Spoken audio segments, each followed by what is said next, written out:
Sampurasun wargi Bandung, ini tentang sampah. Persoalan sampah diawali dari rumah. Mari kita awali pemilahan sampah dari rumah kita, dari dapur kita sendiri. Dengan memilah sampah organik dan non-organik, maka kita berperan dalam mengatasi persoalan sampah di sekitar rumah kita. Mari bersama menjadikan Bandung kota yang sehat, karena sampah kita tanggung jawab kita.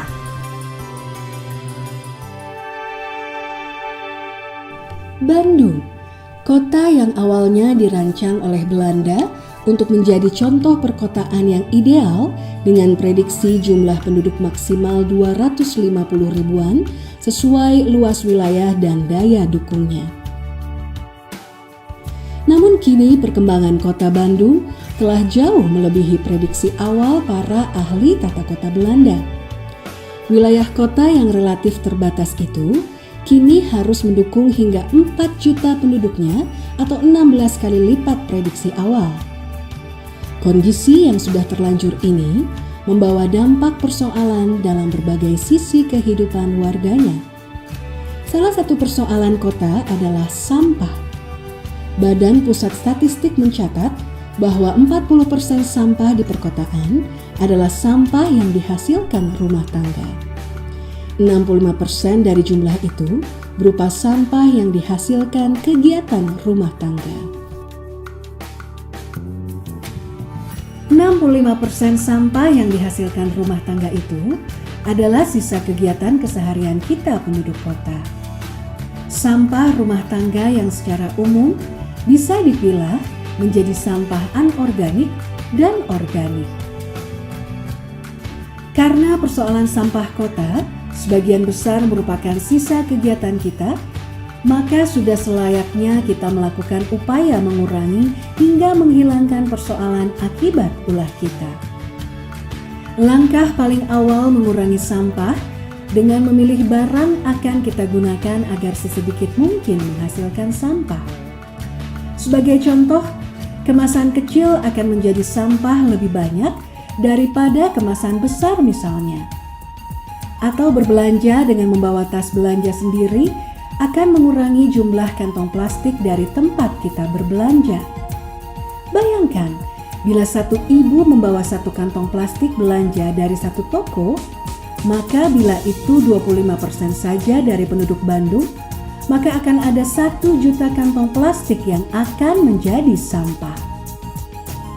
Memanfaatkan sisa bahan atau menggunakan ulang beragam barang yang biasa kita gunakan akan mengurangi jumlah volume sampah yang kita hasilkan.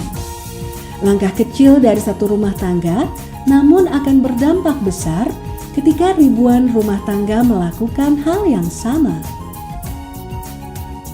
Memilah sampah dari sejak kita selesai memanfaatkannya sangatlah penting.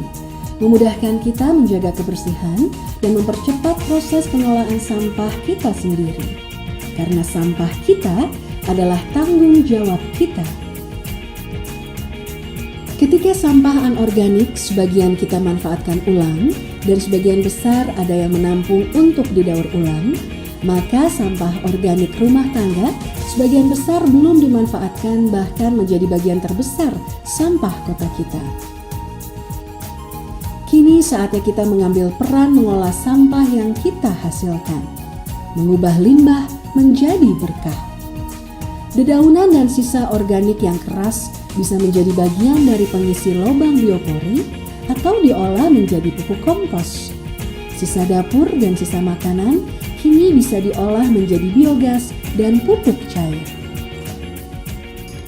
Agar proses biodigester bisa optimal, sebaiknya sampah yang akan dimasukkan sudah berukuran kecil atau dicacah agar menjadi kecil.